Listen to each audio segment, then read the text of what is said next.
ఆయుష్మాన్ భవ కార్యక్రమానికి స్వాగతం. మీరు గుండె సంబంధిత సమస్యలతో బాధపడుతున్నారా? ఊపిరి తీసుకోవడానికి ఇబ్బంది పడుతున్నారా? గుండె భాగంలో ఎక్కువగా నొప్పి ఉంటుందా? వివిధ రకాల అత్యవసర గుండె సమస్యలున్న వారికి ఏ విధమైన ఆధునిక చికిత్సలు అందించవచ్చు? గుండె సంబంధిత సమస్యలు, వాటి పరిష్కారాల గురించి మాట్లాడేందుకు మనతో పాటు ఉన్నారు Yashoda hospitals senior interventional cardiologist doctor Shashi Srivatsav. వారిని అడిగి సలహాలు, సూచనలు తెలుసుకుందాం. Hello sir, welcome to our studio. Thank you అండి, వెల్కమ్. సార్, ముందుగా గుండెకి సంబంధించిన అత్యవసర పరిస్థితులు, గుండెలో ఉండే రక్తనాళాలు మూసుకుపోయినప్పుడు 70% కన్నా ఎక్కువ లేదా 100% మూసుకుపోయినప్పుడు వచ్చే నొప్పి, we commonly call it heart attack or myocardial infarction. అది అన్నిటికన్నా ముఖ్యమైనది. తర్వాత గుండెకి సంబంధించిన మజిల్ వీక్ అయ్యి హార్ట్ పంపింగ్ తగ్గిపోతే, నార్మల్గా 60 to 65% అలా ఉండాలి.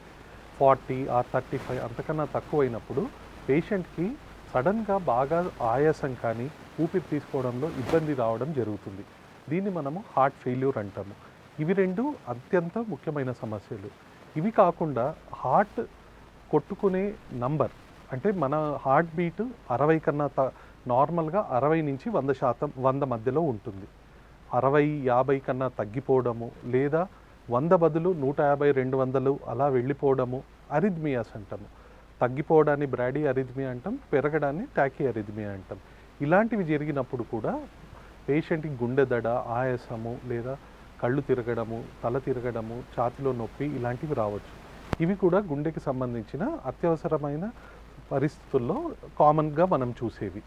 మామూలుగా అడల్ట్స్లో మనం చూసే కామన్ అత్యవసర పరిస్థితులు గుండెపోటు, లేదా గుండె వేగంగా కొట్టుకోవడము లేదా తక్కువ కొట్టుకోవడము, ఊపిరి సరిగ్గా అందకపోవడం, అది హార్ట్ ఫెయిల్యూర్ అంటాం. ఇలా కాకుండా గుండెకి సంబంధించిన రక్తనాళాలలో బ్లడ్ క్లాట్స్ ఫార్మ్ అవ్వడము, ఇలాంటివి కూడా జరగవచ్చు. ఇవన్నీ కూడా అత్యవసర పరిస్థితులు. అంటే చాలామందికి కొంచెం ఏజ్డ్ పర్సన్స్లో ఆయాసం ఎక్కువగా వస్తుంటుంది కదా, అంటే కంగారు పడాల్సిన అవసరం ఉందంటారా ఆయాసానికి? ఆయాసం అనేది మనకు మన హార్ట్ కానీ లంగ్స్ కానీ వాటికన్నా ఎక్కువ వర్క్ చేసి పని చేయాల్సి వచ్చినప్పుడు వస్తుంది. హార్ట్ పంపింగ్ తగ్గినప్పుడు, అంటే హార్ట్ తగినంత మోతాదులో బ్లడ్ పంప్ చేయడానికి ఎక్కువ కష్టపడాల్సి వచ్చినప్పుడు. దీనికి కారణం కండరం వీక్ అన్నా అయి ఉండొచ్చు, కండరంలో పస తగ్గి ఉండొచ్చు, లేదా హార్ట్కి వెళ్ళే రక్తనాళాలు బ్లాక్స్ ఉండడం వల్ల హార్ట్కి తగినంత రక్తం సరఫరా జరగకపోవడం వల్ల కూడా అలా అయ్యే అవకాశం ఉంది. ఇదే కాకుండా ఎల్డర్లీ అంటే ఏజ్డ్ పర్సన్స్లో ఊపిరితిత్తులకు సంబంధించిన కారణాల వల్ల కూడా ఆయాసం పెరగవచ్చు. కామన్గా రక్తం తక్కువగా ఉండడం వల్ల, లేదా కిడ్నీ సమస్యలతో బాధపడుతున్న వాళ్ళల్లో కూడా ఆయాసం అనేది కామన్గా రావచ్చు. ఇలాంటి వాటికి మనం గుండెకి సంబంధించి వస్తోంది అని తెలుసుకోవడానికి కొన్ని పరీక్షలు ఉంటాయి. ఈసీజీ, 2D ఇలాంటి వాటి ద్వారా, చెస్ట్ ఎక్స్రే, వీటి ద్వారా అండ్ కొన్ని బ్లడ్ టెస్ట్లు, వీటి ద్వారా మనము ఆయాసం ఏ కారణం వల్ల వస్తుందో తెలుసుకోవచ్చు. దాన్ని బట్టి చికిత్సా విధానం ఉంటుంది. అండ్ డాక్టర్ గారు, ఛాతీ నొప్పితో కూడా చాలామంది ఇబ్బంది పడుతుంటారు కదా, అంటే దాన్ని గుండె నొప్పిగా గుర్తించడం ఎలా? ఓకే, ఛాతీ నొప్పి అనేది చాలా కామన్ కంప్లైంట్. ప్రధానంగా మనకు ఛాతీలో నొప్పి ఆర్ దవడ నుంచి బొడ్డు వరకు ఉన్న ఏరియాలో నొప్పి అనేదానికి కారణాలు గుండెకి సంబంధించినవి కావచ్చు, ఊపిరితిత్తులకు సంబంధించినవి కావచ్చు, అండ్ కామన్గా మిస్టేక్ అయ్యేది అసిడిటీ అనేది, ఇలాంటివి కామన్ కారణాలు.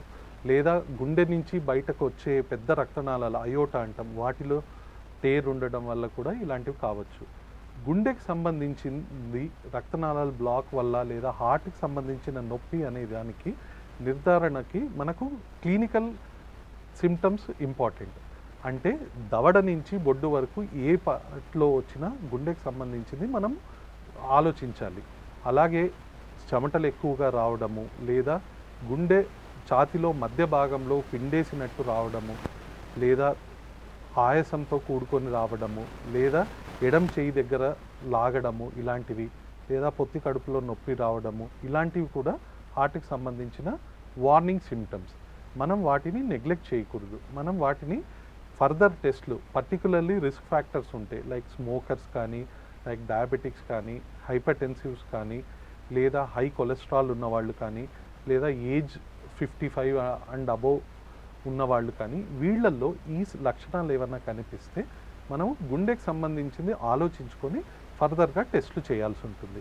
కొంతమంది డయాబెటిక్స్లో చెమటలు రావడం కానీ పెయిన్ రావడం కానీ ఉండకపోవచ్చు నరాల బలహీనత వల్ల. సో ఫర్దర్గా మనము చూసుకుంటూ ఉండాలి. ఓకే డాక్టర్ గారు, అంటే గుండె నొప్పి ఉందనే సిమ్టమ్తో ఒక పేషెంట్ మీ దగ్గరకు వస్తే మీరు ముందుగా ఎలాంటి టెస్టులు చేస్తారు? అండ్ ఇప్పుడు మన దగ్గర ఉన్న లేటెస్ట్ టెస్ట్లకు సంబంధించి ఏమైనా ఉన్నాయా? యా, ఏ పేషెంట్ అయినా గుండె ఛాతిలో నొప్పి అని వస్తే మనము ఫస్ట్ పేషెంట్ ప్రొఫైల్ చూస్తాం. ఏజ్ ఎంత ఉంది, దాదాపు 20-25 లేదా యంగ్ ఫీమేల్స్, ఇలాంటి వాళ్ళలో హార్ట్కి సంబంధించిన నొప్పి అయ్యే అవకాశం తక్కువ. బట్ రిస్క్ ఫ్యాక్టర్స్ ఉన్నాయా, షుగర్, హై షుగర్ కానీ, బీపీ కానీ, స్మోకింగ్ కానీ, కొలెస్ట్రాల్ ఎక్కువ ఉండడం కానీ, ఇలాంటివి ఏమన్నా ఉంటే మనము we observe. First test is ECG చూస్తాం. ఈసీజీ అనేది చేసి చూస్తాం. కొంతమంది పర్సెంటేజ్లో ఛాతీ నొప్పి గుండె పోటు కారణం వల్ల వచ్చిన ఒక 5%లో ఈసీజీ నార్మల్ ఉండొచ్చు. బట్ మనకు దాంతో మేజర్ ప్రాబ్లం తెలిసిపోతుంది, అంటే హార్ట్ స్ట్రోక్ అనేది. ఈసీజీ తర్వాత మనము 2D ఈకో అని చేస్తాం.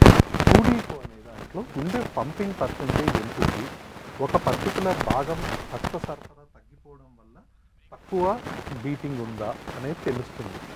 ఇదే కాకుండా వాల్వ్లో ఏమైనా లీక్ ఉన్నాయా, ఇలాంటివి కూడా మనకు తెలుస్తుంది.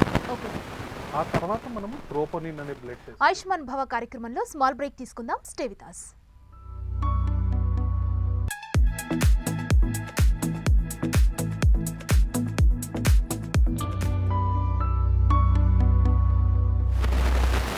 మీ రిటైర్మెంట్ ప్లాన్ గురించి ప్రశ్నలు తలెత్తనీయకండి.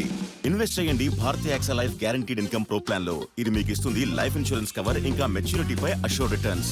భారతీయ యాక్సా లైఫ్, తెలివైన పని చేయండి. కొన్ని పాత అలవాట్లు బాగుంటాయి. ఎలాగంటే 2 సంవత్సరాల పాతదైన India gate basmati rice, India వారి పాత అలవాటు. హస్తిన సర్కార్ అధికారాలకు కత్తెర వేసే బిల్లు. లెఫ్టినెంట్ గవర్నర్కు మరిన్ని అధికారాలు.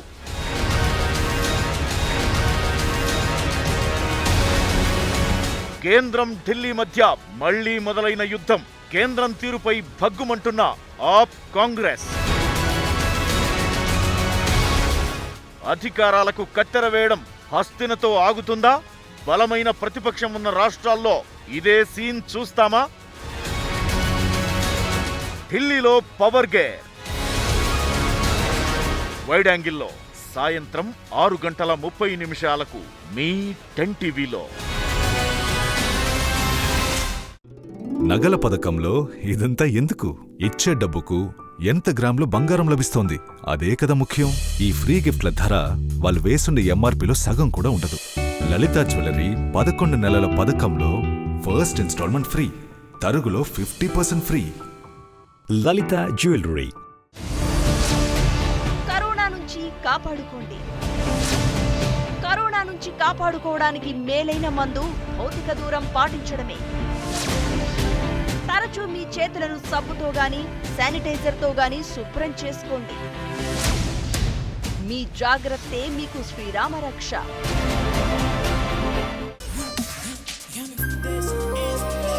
ప్రేమించిన వాడితో పెళ్లి చేయకుండా పెళ్లి చేసిన వాడితో ప్రేమగా ఉంటుందనుకోవడం నీ మూర్ఖత్వం.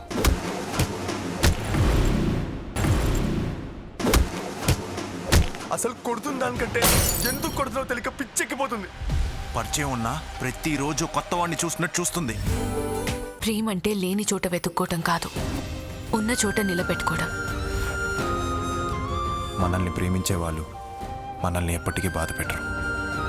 ఎంతటి ప్రవాహాన్నైనా ఆపగలిగే దృఢత్వం, ఎంతటి బరువునైనా తట్టుకోగలిగే పటిష్టత ఇప్పుడవుతుంది మీ ఇంటి సొంతం. మీ కలల నిర్మాణాలు ఎలాంటివైనా వాటికివ్వండి బలమైన పునాది. మహా HD+ సిమెంట్తో. Maha HD+ cement, high durability, high designability. ఇది వేడంటే ఈ భగభగ మండే ఎండ, దాని మీద చెమట ఆపే జర్మ్స్. ఇంటెన్స్ వేసవికి ఇది కొత్త డెటాల్ ఇంటెన్స్ కూల్. దీనిలో ఉంది డబుల్ మెంథాల్. ఇది ఇస్తుంది ఐసీ కూలింగ్ మరియు ఇది కాపాడుతుంది దుర్వాసన కలిగించే క్రిముల నుండి కూడా. కొత్త డెటాల్ ఇంటెన్స్ కూల్. అవండి అదనంగా కూల్ మరియు క్రిముల్ని మర్చిపోండి.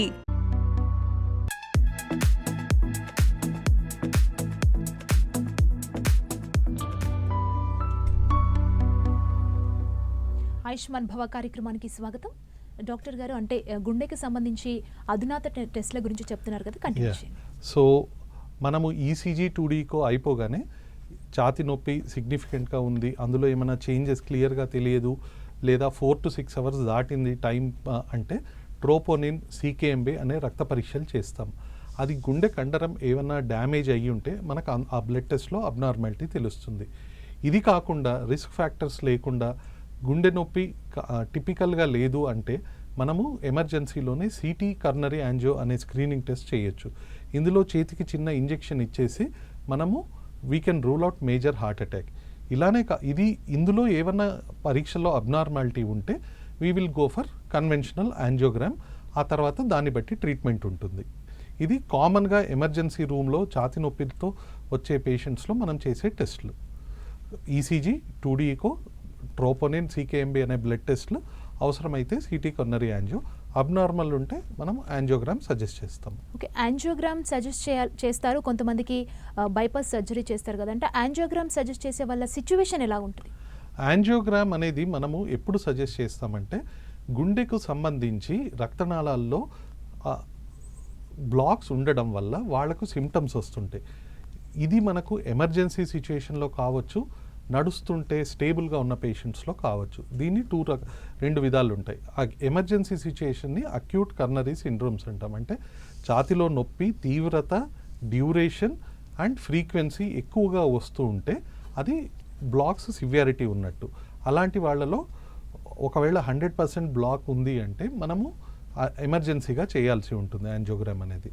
లేదు, రిస్క్ ఫ్యాక్టర్స్ ఉండి నడుస్తుంటే, మెట్లు ఎక్కుతుంటే, లేదా ఎక్కువ పని చేస్తుంటే, ఛాతిలో పట్టేసినట్టుండి రెస్ట్ తీసుకుంటే ఇంప్రూవ్మెంట్ ఉంది అన్న వాళ్ళల్లో మనం ఎలెక్టివ్గా ట్రెడ్మిల్ టెస్ట్ చేసి, ట్రెడ్మిల్ టెస్ట్లో ఏమైనా అబ్నార్మాలిటీస్ ఉంటే అప్పుడు యాంజియోగ్రామ్ సజెస్ట్ చేస్తాము. ఓకే డాక్టర్ గారు, అండ్ బైపాస్ సర్జరీ కూడా మీరు సజెస్ట్ చేస్తుంటారు కదా, అంటే పేషెంట్ కండిషన్ బట్టి బైపాస్కి సంబంధించిన డీటెయిల్స్ చెప్పండి. హార్ట్కి సంబంధించిన రక్తనాళాల్లో బ్లడ్ క్లాట్స్ ఉండి లేదా బ్లడ్ బ్లాక్స్ ఉంటే అది క్లియర్ చేయడానికి 2 పద్ధతులు ఉంటాయి. ఒకటి స్టెంట్ ప్రొసీజర్, అంటే మనం చేతి నుంచి లేదా కాలు నుంచి చిన్న ట్యూబ్ పెట్టి దాని ద్వారా ఒక మెటల్ మెడికేటెడ్ ఎక్విప్మెంట్ని అందులో అమర్చడం, దాన్ని స్టెంటింగ్ అంటారు. సాధారణంగా 1 లేదా 2 బ్లాక్స్ ఉన్నప్పుడు, లేదా బ్లాక్స్ స్టెంట్ అమర్చడానికి అనువుగా ఉన్నప్పుడు మనము స్టెంట్ విధానం అడ్వైస్ చేస్తాం. మెయిన్ వెజల్స్లో బ్లాక్ ఉండి, 3 రక్తనాళాల్లో బ్లాక్ ఉండి, హార్ట్ పంపింగ్ వీక్ ఉండి, డయాబెటిక్స్ ఇలాంటి వాళ్ళల్లో మనము 3 వెజల్ డిసీజ్ అంటాము. లేదా లెఫ్ట్ మెయిన్ డిసీజ్ ఎక్కువగా ఉన్నప్పుడు, లేదా డయాబెటిక్స్ విత్ హార్ట్ ఫంక్షన్ వీక్గా ఉన్నప్పుడు, అంటే పంపింగ్ శాతం తక్కువగా ఉన్నప్పుడు మనం బైపాస్ సర్జరీ సజెస్ట్ చేస్తాం. ఓకే డాక్టర్ గారు, అంటే స్టంట్ వేసిన తర్వాత ఏమైనా కాంప్లికేషన్స్ వచ్చే ఛాన్స్ ఉంటుందా? ఇన్ కేస్ వస్తే ట్రీట్మెంట్ విధానం ఎట్లుంటుంది? స్టంట్ తర్వాత యూజువలీ మనము 1 or 2 డేస్లో పేషెంట్ని డిశ్చార్జ్ చేస్తాం. మోస్ట్లీ మెనీ టైమ్స్ సెకండ్ డేకి డిశ్చార్జ్ చేసేస్తాం. తర్వాత రోజు ముందు కాలు నుంచి చేసేవాళ్ళు, కాలు రక్తనాళం నుంచి, దాంతో కొంచెం కాలుకి పెయిన్ లేదా అక్కడ లోకల్ కాంప్లికేషన్స్ రిస్క్ ఉండేది. ఇప్పుడు ట్రాన్స్ రేడియల్ అంటాం, చేతి ద్వారా ఉండే రక్తనాళంలోంచి చేస్తున్నాం. దీంతో ఆ కాంప్లికేషన్స్ చాలా తక్కువ అయ్యాయి. ఇంకొకటి, స్టెంట్ అమర్చిన తర్వాత మనము రక్తం పల్చబడే మెడిసిన్స్ ఉంటాయి. ఆస్పిరిన్ అనేది లేదా క్లోపిడాగ్రిల్ అనేది కొత్తగా వచ్చాయి. టికాగ్రిల్లర్ అనే మెడిసిన్స్, ప్రెసుగ్రిల్ అనే మెడిసిన్స్ సంవత్సరం పాటు 2 కంపల్సరీ వాడాలి. దానివల్ల స్టెంట్ లైఫ్ ఇంప్రూవ్ అవుతుంది, బ్లాక్ అవ్వకుండా ఉంటుంది.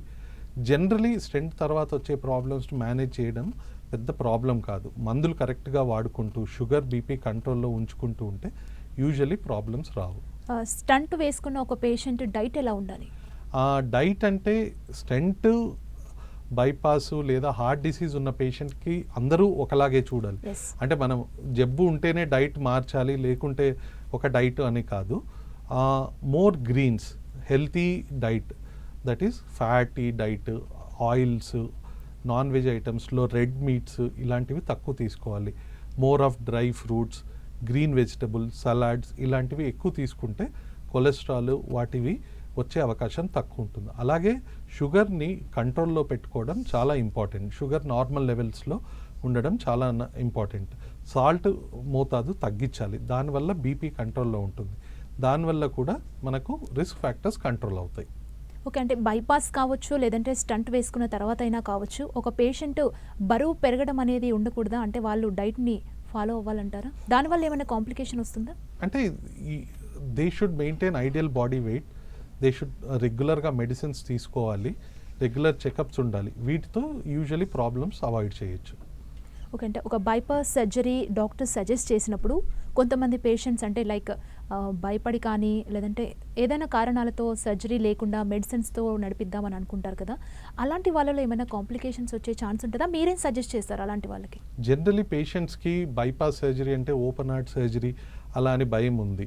సో చాలామంది అవాయిడ్ చేస్తుంటారు. దానికి సొల్యూషన్ ఏంటి అంటే ఇప్పుడు సూటబుల్ కండిషన్స్లో వీ కెన్ స్టెంట్ అమర్చడం కూడా పాసిబుల్ ఉంటుంది. ఒకవేళ వాళ్ళకి ఆప్టిమల్గా మందులతో సిమ్టమ్స్ కంట్రోల్ అవుతున్నాయంటే అలా కూడా చూడొచ్చు. బట్ ఐడియలీ ఇట్స్ బ్లాక్స్ ఉన్నాయి, సిమ్టమ్స్ ఉన్నాయి, హార్ట్ పంపింగ్ తక్కువ ఉంది అంటే ట్రీట్మెంట్ చేయించుకోవడం బెటర్. డాక్టర్ గారు, అంటే ఇప్పుడు ఏజ్తో సంబంధం లేకుండా అంటే చిన్న వయసు వాళ్ళకు కూడా స్టంట్స్ వేస్తున్నారు, అంటే లైఫ్ స్టైల్ చేంజెసా? మీరేం చెప్తారు? యంగర్ ఏజ్ గ్రూప్ 40 years కన్నా తక్కువ హార్ట్ ప్రాబ్లం వచ్చి గుండెపోటు వచ్చిన వాళ్ళని వీ కాల్ దెమ్ యంగ్ ఎంఐస్, అంటే హార్ట్ స్ట్రోక్ వాళ్ళని. దానికి ప్రైమరీ రీజన్ మన సొసైటీలో పెరుగుతున్న stress, more of smoking and other addictions, irregular work habits and irregular timings of meals ఇలాంటివి కూడా ఉంటాయి. అలానే family history of heart problem ఉన్న వాళ్ళలో ఎర్లీగా వచ్చే రిస్క్ ఎక్కువ ఉంటుంది. అలాంటి వాళ్ళలో స్టెంట్ అమర్చడం అనేది కండిషన్ని బట్టి, అవసరాన్ని బట్టి మనం చేసేది. అది ఏజ్తో కన్నా బ్లాక్స్ ఉన్నాయా లేదా అనే దాని మీద ఎక్కువ డిపెండ్ అవుతుంది. ఓకే డాక్టర్ గారు, అంటే స్టంట్స్లో కూడా రకాలు ఉంటాయి అంటారు కదా, అంటే ఒక పేషెంట్ సిచ్యువేషన్ని బట్టి మీరు స్టంట్ని డిసైడ్ చేస్తారా? ఎలా ఉంటుంది దాని ప్రాసెస్? స్టంట్లో రకరకాలు ఉంటాయి. Medicated stents, bare metal stents and అందులో కరిగిపోయే స్టెంట్స్ కూడా. దాదాపుగా బేర్ మెటల్ స్టెంట్స్ యూసేజ్ ఇప్పుడు తగ్గిపోయింది. Most of the 90% of the stents we are using are medicated stents only. వీటిలో ఏంటంటే మనం ఒక పేషెంట్కి యాంజియోగ్రామ్ చేసిన తర్వాత బ్లాక్ పర్సంటేజ్ ఎంత ఉంది, లెంగ్త్ ఎంత ఉంది, 70% ఆర్ అబోవ్ ఉందా, 100% ఉందా, అలాంటివి చూసుకుంటాం. దాన్ని బట్టి ఏది సూటబుల్ అనేది డిసైడ్ చేద్దాం. దాన్ని బట్టి usually we go for medicated stents. They have good survival rate and మనం మెడిసిన్స్ వాడుకుంటూ రిస్క్ ఫ్యాక్టర్స్ కంట్రోల్ చేసుకుంటే బాగుంటుంది. ఓకే డాక్టర్ గారు, అంటే ఇప్పుడు ఒక పేషెంట్కి స్టంట్ వేస్తారు అంటే ఆ స్టంట్ లైఫ్ స్పాన్ ఎంత ఉంటుంది? అంటే వన్స్ స్టంట్ వేసిన తర్వాత లైఫ్ లాంగ్ ఉంటుందా? మళ్ళీ ఏదైనా కాంప్లికేషన్ వచ్చే ఛాన్స్ ఉంటుందా? ఇది చాలా కామన్గా అడిగే క్వశ్చన్. అండ్ మనం మామూలుగా సొసైటీలో ఏదైనా కొన్నా కూడా దీని లైఫ్ ఎంత అన్నట్టు అడుగుతూ ఉంటాము. స్టెంట్ అనేది ఒక బ్లాక్ని కవర్ చేయడానికి అమర్చే పరికరం. మనము మెడికేటెడ్ స్టెంట్ వాడినప్పుడు దాని పనితీరు ఎలా ఉంటుంది అంటే వాడే మందుల విధానం, మనం ఏం మెడిసిన్స్ వాడుతున్నాము, ఆస్పిరిన్తో పాటు మిగిలిన యాంటీప్లేట్లెట్స్ అంటాం, అవి కరెక్ట్గా వాడుతున్నామా లేదా.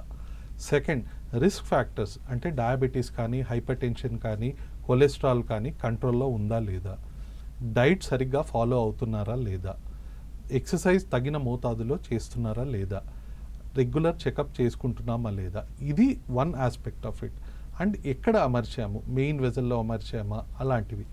దాదాపుగా మనము ఇప్పుడు కొత్త ఆధునిక విధానాల్లో ఏంటంటే మనం స్టెంట్ అమర్చాక అది కరెక్ట్గా ఫిట్ అయిందా లేదా, దాని వెజల్లో ఏమన్నా చీలికలు ఉన్నాయా లేదా, కరెక్ట్గా ఎక్స్పాండ్ అయిందా లేదా అనే దానికి ఆప్టికల్ కొహరెన్స్ టోమోగ్రఫీ అని, ఇంట్రావాస్కులర్ అల్ట్రాసౌండ్ అని కొత్త పరికరాలు వచ్చాయి. అంటే ఒక చిన్న కెమెరా మనం ఆ రక్తనాళంలోకి పంపించి చూస్తాము స్టెంట్ అమరిక కరెక్ట్ పొజిషన్లో ఉందా, ఎక్స్పాండ్ కరెక్ట్ అయిందా లేదా, దానివల్ల ఎడ్జ్లో ఏమైనా చీలికలు ఉన్నాయా. ఇవన్నీ కరెక్ట్గా ఉందంటే అది మంచిగా పనిచేసే అవకాశం చాలా ఎక్కువ ఉంటుంది. We will also be confident. Okay doctor గారు, అంటే తక్కువ బ్లాక్స్ ఉంటే మీరు స్టంట్ని సజెస్ట్ చేస్తారు, ఒకవేళ ఎక్కువ బ్లాక్స్ ఉంటే ఖచ్చితంగా ఓపెన్ హార్ట్ సర్జరీకి వెళ్తారా? పర్సంటేజ్ ఆఫ్ బ్లాక్స్ అనేది డిసైడ్ చేయడానికి మనకు విజువల్గా చూస్తాం యాంజియోగ్రామ్లో. తర్వాత నాన్ ఇన్వేజివ్ టెస్ట్లు ఉంటాయి, స్ట్రెస్ థాలియం టెస్ట్ అలాంటివన్నీ. దాంట్లో మనకు ఒత్తిడిలో హార్ట్ బీటింగ్, రక్త సరఫరా సరిపోతుందా లేదా అనేది తెలుస్తుంది. ఇవే కాకుండా బార్డర్ లైన్ లీజన్స్ అంటే 50 to 70% బ్లాక్స్ ఉన్నప్పుడు మనము స్టెంట్ అమర్చాలా, సర్జరీకి పంపించాలా, ఏం చేయాలి, మందులు వాడితే సరిపోతుందా అనే వాటికి FFR అనే ఆధునిక పరికరం ఉంది.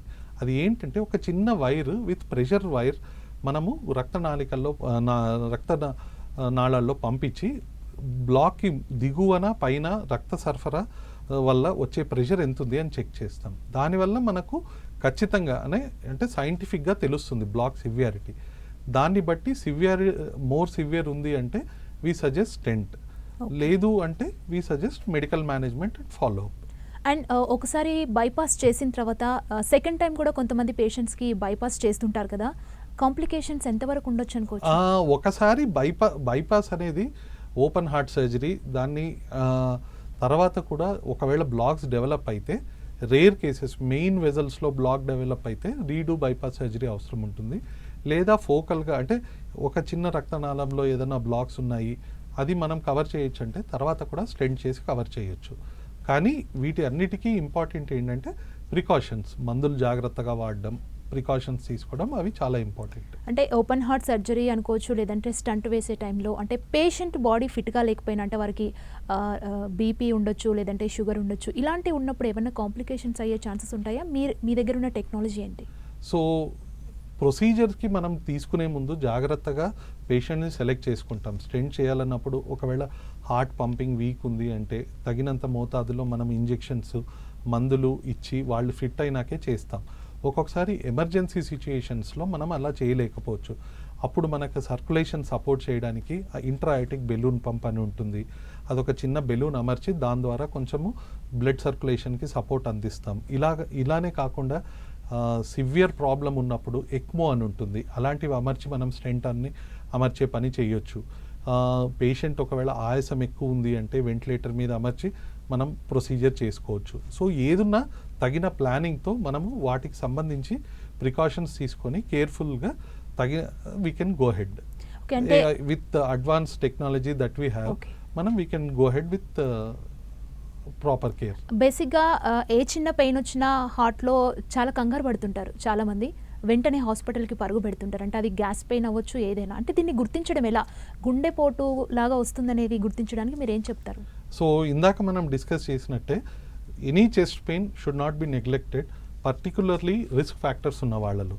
It's always safe to undergo check. So first thing మనం ప్రొఫైల్ చూసి ఈసీజీ, 2D కోయిట్రోపనిన్ లేదా సిటీ యాంజియో ఇవన్నీ చేస్తాం, అవసరమైతే యాంజియోగ్రామ్ చేస్తాం. ఇది కాకుండా మనకు కొంతమందిని చూస్తే తెలిసిపోతుంది, యంగ్ పేషెంట్స్ యాంగ్షియస్గా, అలాంటి వాళ్ళలో మనము ఎలెక్టివ్గా ట్రెడ్మిల్ టెస్ట్ అది చేయొచ్చు. ఇదే కాకుండా అన్నిటికన్నా ఇంపార్టెంట్ ఏంటంటే ఒక ఏజ్ తర్వాత రిస్క్ ఫ్యాక్టర్స్ ఉన్నా లేకున్నా హెల్త్ చెకప్స్ చేసుకొని, అసలు ఆ ఫ్యామిలీ హిస్టరీ ఉంటే లేదా మిగిలిన ప్రాబ్లమ్స్ ఏమైనా ఉంటే హైపర్టెన్సివ్ డయాబెటిక్స్లో హెల్త్ చెకప్ చేసుకొని yearly or once in 2 years ఆ ప్రాబ్లమ్ ఐడెంటిఫై చేసుకుంటే అది ప్రోగ్రెస్ అవ్వకుండా మనం జాగ్రత్తలు తీసుకోవచ్చు. ఓకే డాక్టర్ గారు, అంటే బైపాస్ సర్జరీ చేశాక అంటే హాస్పిటల్లో మళ్ళీ మనం వాడే మెడిసిన్స్ అయినా కానీ ఎలా ఉంటుంది దాని ప్రాసెస్? స్టెంట్ అన్నా బైపాస్ సర్జరీ అన్నా మనము stent is a foreign body, అది మెడికేటెడ్ ఫారెన్ బాడీ ఉంటుంది. సో మనం స్టెంట్ అమర్చాక అది మళ్ళీ దాంట్లోపల బ్లాక్స్ రాకుండా లేదా మూసుకోకుండా ఉండాలి అంటే మనము కొన్ని బ్లడ్ థిన్నర్ మెడికేషన్స్ వాడాలి. ఆ బ్లడ్ థిన్నర్ మెడికేషన్స్ అనేది ఆస్పిరిన్ అని ఉంటుంది. యూజువల్లీ ఆస్పిరిన్ ఒకసారి హార్ట్ ప్రాబ్లం ఉన్న వాళ్ళలో మనం లైఫ్ లాంగ్ కంటిన్యూ చేస్తాము. ఇదే కాకుండా ఫస్ట్ 1 year గైడ్లైన్స్ ప్రకారం ఫస్ట్ 1 year మనకు కొత్త మెడికేషన్స్ వచ్చాయి. అంటే బ్లడ్ క్లాటింగ్ థిన్నింగ్ మెడికేషన్స్, వీటిని క్లోపిడాగ్రిల్ అని, ఆ తర్వాత టికాగ్రిల్ ఆర్ ప్రెసుగ్రిల్ అనేది పేషెంట్ని బట్టి మనం అది వాడతాము. సో అది 1 year కంటిన్యూ చేయాలి. ఇవే కాకుండా హార్ట్కి బ్లడ్ సప్లై ఇంప్రూవ్ చేసే మెడిసిన్స్ ఫస్ట్ కొన్ని రోజులు వాడతాము. ఆ తర్వాత బీపీ కంట్రోల్ చేయడానికి, షుగర్ కంట్రోల్ చేయడానికి వాడే మెడికేషన్స్ ఇవన్నీ కూడా మనం జాగ్రత్తగా వాడుకుంటూ కార్డియాలజిస్ట్ చెకప్లో ఉండాలి. అండ్ యశోద హాస్పిటల్స్లో కార్డియాలజీ యూనిట్కి సంబంధించి లేటెస్ట్ ఎక్విప్మెంట్స్ ఏమున్నాయి మీ దగ్గర? We are well equipped to deal with cardiac emergencies అండి. వీ హ్యావ్ 24 hours కార్డియాలజిస్ట్ అందుబాటులో ఉంటారు. ఏ క్షణమైనా ఛాతీలో నొప్పి వచ్చి లేదా హార్ట్ అటాక్ పేషెంట్స్ వచ్చినప్పుడు we do what is called primary angioplasty. Primary angioplasty అంటే గుండెపోటు వచ్చిన వ్యక్తిని ఇమీడియట్గా ఈసీజీలో మనం రికగ్నైజ్ చేస్తే వాళ్ళకి అత్యవసరంగా ఇవ్వాల్సిన మెడిసిన్స్ తీసుకొని ఇచ్చి స్కానింగ్ అవన్నీ చేసుకొని we take him or her to the cath lab. Cath ల్యాబ్లో యాంజియోగ్రామ్ చేసి ఏదన్నా బ్లాక్స్ ఉంటే 100% అలా ఉంటే తక్షణమే we open it and put the stent and save. Latest guidelines ప్రకారము and all over the world the accepted treatment for acute myocardial infarction అంటే heart అటాక్కి primary angioplasties accepted treatment. Yashoda hospital సికింద్రాబాద్లో 24 hours కార్డియాలజిస్ట్ అవైలబుల్ ఉంటారు. ఇదే కాకుండా నేను ఇందాక discuss చేసినట్టు ఇంట్రావాస్కులర్ అల్ట్రాసౌండ్, ఓసిటీ లేదా ఎఫ్ఎఫ్ఆర్ గైడెడ్, రోటాబ్లేషన్ గైడెడ్ పీసీఏ రెగ్యులర్గా కాంప్లెక్స్ ప్రొసీజర్స్ చేస్తూ ఉంటాము. ఓకే డాక్టర్ గారు, గుండెకి సంబంధించిన వ్యాధులతో ఎంతోమంది బాధపడుతున్నారు, దానికి సంబంధించి అనేక విషయాలు తెలియజేశారు. Thank you so much. Thank you అండి. సో వ్యూయర్స్, ఇది వాటి ఆయుష్మాన్ భవ కార్యక్రమం. మరో కార్యక్రమంతో మళ్ళీ కలుద్దాం. చూస్తూనే ఉండండి 10 TV.